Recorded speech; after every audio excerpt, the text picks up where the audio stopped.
Muito bom dia! Hoje é sexta-feira, dia 12 de setembro de 2025.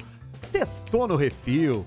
Eu sou o Arthur Gubert e no programa de hoje a gente vai responder essa pergunta: o que veio primeiro, as cores ou a nossa capacidade de enxergá-las? Vou te contar também sobre a cidade enterrada na areia, que foi recém-descoberta no Peru. Tem outra pergunta aqui, ó. Quanto vale o seu rim? Tá na pauta pra hoje. Sabe o Mario? É o Mario, o Super Mario. Ele tá de aniversário, faz 40 anos amanhã. A gente vai relembrar um pouco da trajetória. E pra fechar, segurança pública no Rio Grande do Sul. Eu tenho notícias boas e notícias ruins sobre esse assunto.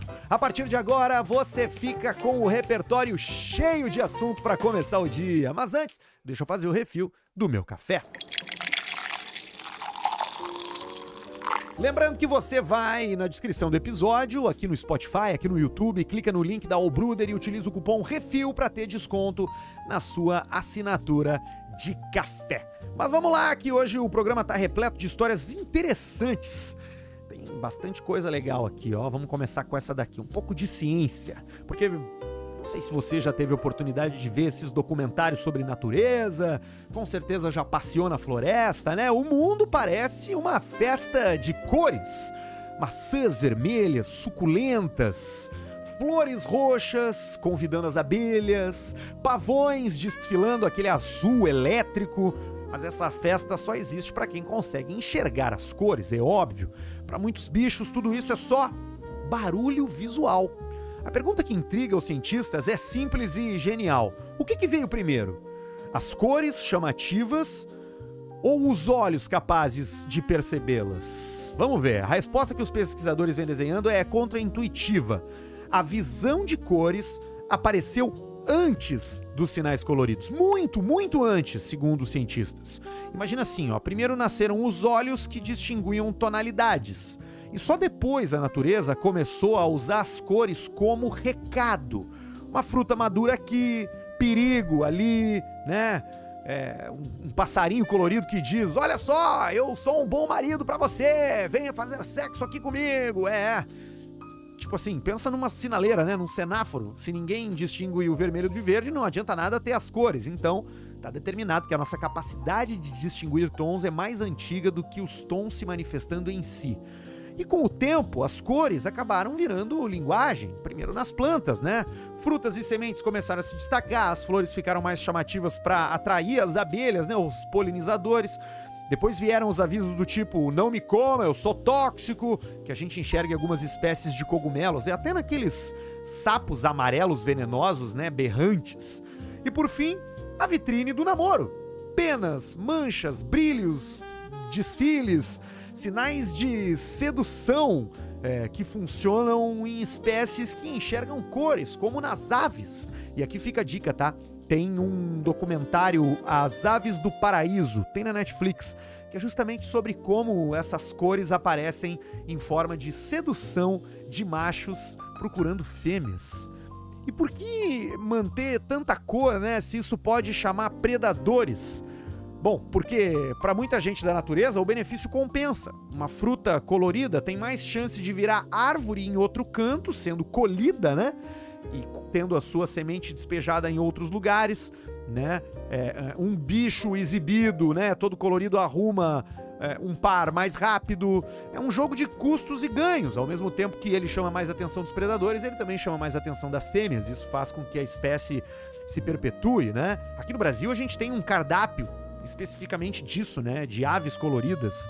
São as araras lá no Pantanal, mas não só isso, também peixes amazônicos que parecem desenho de carro alegórico de carnaval, né? Essas frutas que nós temos aqui, coloridíssimas, que parecem pintadas à mão, né? A moral da história é a seguinte: cor não é enfeite, é conversa. E a gente participa dessa conversa o tempo todo, quando escolhe uma fruta madura, quando se encanta com um tucano, quando veste uma camisa que combina com a luz do dia. O mundo fala em cores. E nós também falamos em cores. Bonito isso, né? Interessante. Vamos pro Peru! Imagina só subir uma serra de areia, vento no rosto, e aí tu descobre que ali no meio do deserto peruano brotou uma cidade tão antiga quanto as primeiras do mundo. Nada de pirâmide gigantesca, cheia de relíquia de guerra e poder, né? O que apareceu no Peru foi outra história. Olha que interessante. Gente que aprendeu a viver junto, a trocar as coisas, a festejar e a decidir as coisas em roda. Essa turma aí é conhecida como a civilização Caral. Civilização aqui é uma maneira de dizer, tá? Porque é bem simples, né? O que significa aqui nesse sentido, né? Essas pessoas passaram a morar perto, né? Criaram lugares para se encontrar, combinaram regras e construíram o que precisava para a vida acontecer. Então, civilização. Agora, o curioso é que, ao contrário de tantos impérios que vieram depois, os caralinos, sim, esse é o nome da civilização Caral, são os caralinos, né? Os caralinos não erguiam muros e nem confeccionavam armas. Eles preferiam feiras, música, rituais, acordos. As suas praças, olha que interessante, eram redondas, né? Porque eles sentavam em círculo ali, tipo no pátio da escola, quando todo mundo sentava em círculo para conversar, né? E os prédios deles já eram pensados para abraçar a terra e aguentar os tremores dos locais. Foram encontradas nessa cidade chamada Penico, né? Várias flautas feitas de ossos. Então a gente está diante de uma nova cidade descoberta que abrigava uma civilização pacífica, que gostava da conversa, que gostava das decisões coletivas. Não tem sinal de guerra em Penico.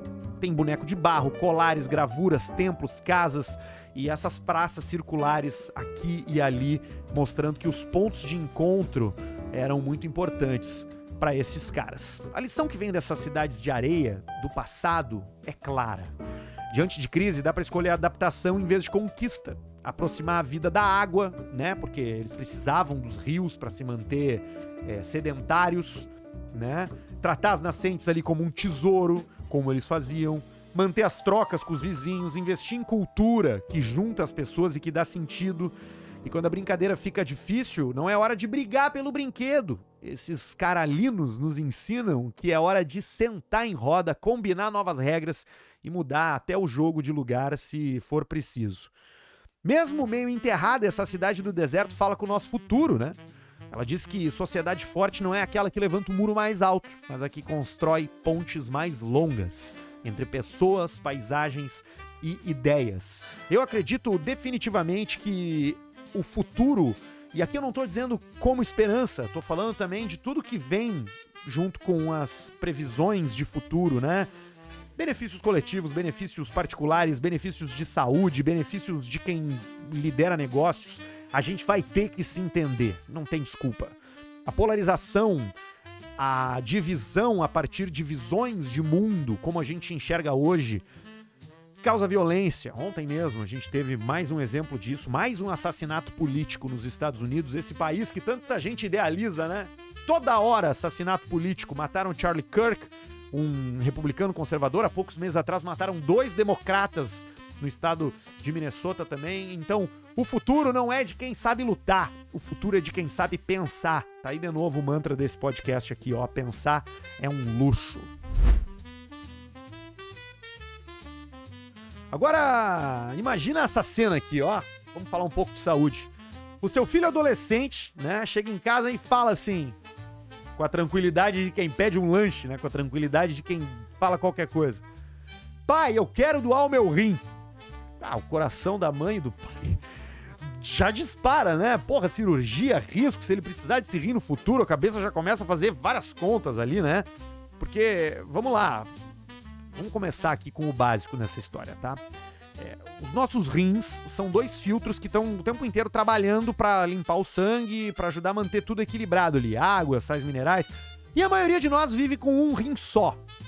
Não é um superpoder, é anatomia. A gente tem sobra de capacidade. Então, o seu filho poderia sim doar um rim. Agora, por que a gente tá falando desse assunto? Porque a gente tá falando sobre uma provável mudança nesse transplante de um órgão que não é necessidade pra gente sobreviver. Será que a gente deveria compensar financeiramente quem doa rim em vida? Esse é o debate proposto nessa matéria que eu encontrei interessantíssima na revista Nima, porque, vamos lá, né? Tem gente defendendo um jeito de reconhecer e facilitar a doação. Por exemplo, doador em vida alivia impostos, daqui a pouco por alguns anos, sei lá, cobre os custos, ajuda no período de recuperação, porque a lógica é simples, né? Doar dá trabalho, exames, tempo perdido que tu poderia estar fazendo outra coisa, viagens, estresse. Então, se a sociedade economiza um dinheirão e salva uma vida com o transplante, por que o doador precisa arcar sozinho com o custo de ser generoso? Do outro lado vem o alerta ético. Se a gente começar a beneficiar quem doa rins em vida, será que não corremos o risco de criar um mercado? E a pressão sobre quem tem menos dinheiro? Com pagamento, alguém pode esconder informações de saúde para não perder recompensa. São várias coisas que surgem, né? A linha entre incentivo e exploração é fina e tem até um lado mais simbólico. A gente gosta de ver a doação como um gesto de amor. E daqui a pouco colocar um preço nisso pode soar meio errado, né? No Brasil, a regra é clara. Vender órgão é proibido. Ponto. A doação em vida é possível, mas é altamente regulada e auditada, e o SUS organiza fila lá com critérios públicos. Esse cuidado existe para proteger tanto o doador quanto o receptor. No fundo, essa discussão, esse debate sobre pagar ou entregar algum tipo de benefício material a quem doa rim em vida, mexe com algo bem maior, né? Tipo assim, que tipo de sociedade a gente quer ser? Uma que depende de heróis anônimos e aplaude lá os caras, né, por terem feito o bem, ou uma que divide o esforço e remove as pedras do caminho para quem topa ajudar, com algum pagamento, com algum benefício? Talvez a resposta esteja no meio, né? Reconhecer que doar é um trabalho e daqui a pouco sim entregar algum tipo de benefício para essa pessoa, como alívio de impostos, como foi proposto aqui pela matéria, né? Mas ao mesmo tempo, sem abrir mão da parte ética que envolve você tirar uma parte do seu corpo e entregar para outra pessoa. Eu já disse que o Refil é o programa do depende, né? Aqui a gente fica em cima da linha, ponderando, refletindo, pensando, sem tomar nenhuma decisão por impulso. E aí, que idade você tem? Se você tem mais ou menos a minha idade aí, 30, 35 anos, eu já tô no 30, né? Obviamente se lembra do Super Mario. Inclusive, deixa eu fazer um relato pessoal aqui. A minha vida mudou no Natal de 1994, quando meu pai nos deu de presente o Super Nintendo. Aquela caixa que vinha com a fita do Super Mario World. Aquilo ali, velho, tem o Arthur antes e tem o Arthur depois. Impressionante. E 40 anos depois, não do meu Super Nintendo, mas da invenção desse personagem, o Super Mario, ele continua sendo o protagonista no mundo dos videogames, né? A graça do Mario é simples de entender e difícil de explicar. Ele é um personagem a serviço do jogo. Um encanador de boné vermelho e bigode, que não se parece com um herói. Isso é muito legal, né? A Nintendo sempre tratou a série do Mario como artesanato. Lapida as mecânicas ali, observa como o jogador reage, né? Tira o excesso, testa de novo. O resultado é essa sensação que todo mundo tem ao jogar um novo jogo do Mario. Mesmo nós que jogamos lá atrás, pegamos o controle hoje e é uma sensação de pegar e brincar, né? É fácil, é barbada entender o que tá acontecendo. Porque por trás do pulo no cogumelo tem uma ideia de infância. O criador do Super Mario, né, o Shigeru Miyamoto, ele cresceu explorando mato, cavernas, parquinhos, e o Mario traduz isso em regra de brincadeira. Correr, escorregar, descobrir passagem secreta, subir alto, descer mais rápido ainda. Nos jogos 2D isso vira uma linha reta, né? Você vai pra frente. Mas o Mario também tá em 3D. E no 3D, essa lógica da Nintendo de infância se torna um mundo aberto, né? Que você explora do seu jeito, como quem solta a imaginação ali no campinho. É a mesma lógica de uma pracinha, né? Tem escorregador, balanço, mas cada criança inventa ali a sua aventura dentro do joguinho do Mario. E a Nintendo também produz os jogos pensando no aparelho, né? Não só no software, mas no hardware, aonde ele vai ser jogado. Por exemplo, essa história é boa. Quando colocou o Mario em 3D no Nintendo 64, colocou a câmera num personagem. Era aquela nuvenzinha que vinha filmando ele por trás, né? Que é pra ensinar o jogador a olhar e a interpretar aqueles controles tridimensionais, que já não eram mais correr ou voltar. Envolvia pular, se abaixar, ir pra diagonal. Muito interessante. E quando lançou novos controles, a Nintendo inventou também minigames, que só faziam sentido por causa deles, pra ensinar as pessoas a jogar. E por que isso ainda emociona, né? 40 anos depois? Porque o Mario escolheu ideias antes dos gráficos. Ao invés de buscar realismo, os jogos do Mario correm atrás da surpresa. É um cano que vira trombeta, um bloco que ensina tempo e ritmo com música, né? Uma fase que de repente fica psicodélica do nada e muda a regra por 1 minuto. São vários momentos uau, né? Enquanto a gente joga Mario, né? E tem também a vida fora da tela, porque o personagem saiu do console, apareceu em campanhas, brinquedos, parques temáticos, naquele filme lindo que a gente viu alguns anos atrás. E 40 anos depois, a mesma cena se repete e continua nova, né? A gente aperta um botão, ele salta, dá com a cabeça no bloco e o mundo parece mais leve por alguns segundos. Pra muita gente, né, esse é o som de uma infância, pra mim, inclusive. Sou um defensor dos videogames. Acho que sim, existe um excesso na vida de muitas crianças. Não por culpa das crianças, mas por culpa dos pais, que deveriam ficar de olho, né? Você não largaria seu filho no centro da cidade sozinho. Por que você larga ele na frente de um aparelho conectado à internet sozinho? No fim do dia é a mesma coisa. Agora, videogame jogado coletivamente, organizando campeonato entre os amiguinhos, entre os primos, ou você jogando com seus filhos, é uma das experiências mais incríveis que existem.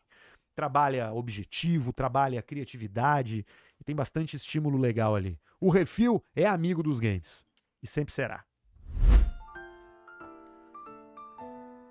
Fechando o Refil de hoje com um assunto bastante interessante, que nos dá um otimismo, por um lado, e nos deixa preocupados por outro, porque foi divulgado dados novos sobre segurança pública no Rio Grande do Sul, né? E são duas curvas, tá? Desse gráfico, que apontam para lados bem diferentes. Vamos começar pela parte boa. Nas ruas, os crimes caem e batem recordes de baixa. Por exemplo, roubo de veículo no menor nível desde que a medição começou. Crimes violentos também, como homicídio, latrocínio. Tudo isso em queda. Até aqui, boas notícias. Mas a exceção dói. Feminicídios seguem subindo.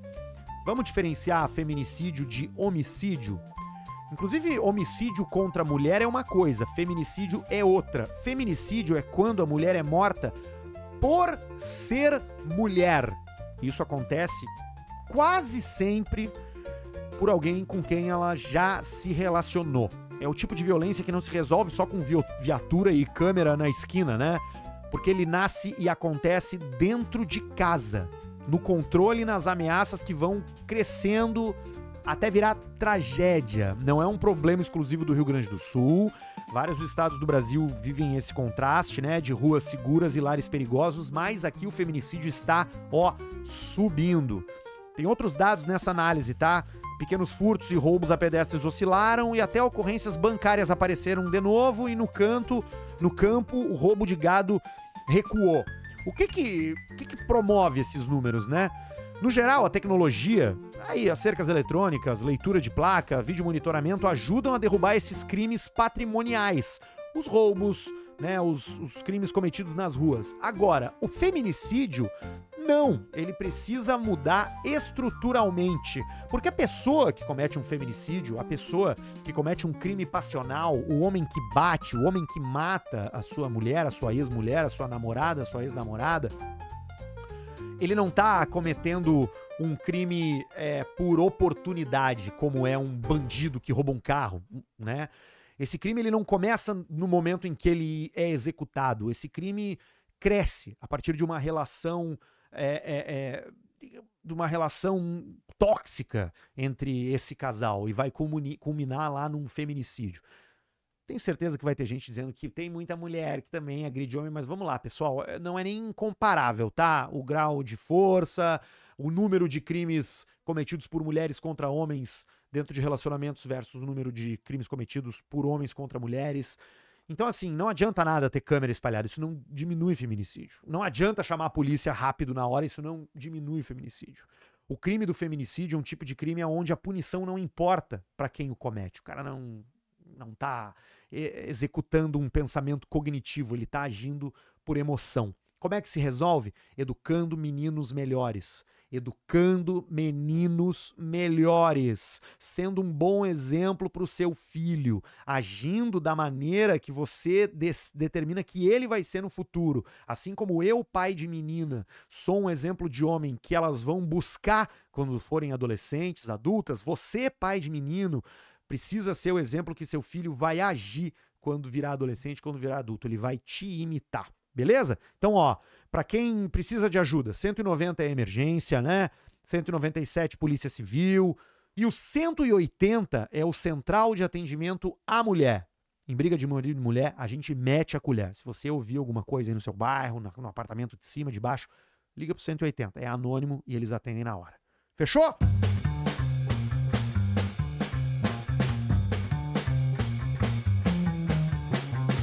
Eu quase esqueci, mas hoje tem charada. Vocês pediram e a charada voltou. Então, ó, presta atenção porque a resposta vem na segunda-feira. Não vale olhar na internet, tá? É pra pensar. Senão não tem graça fazer charada. Ó, a pergunta é a seguinte.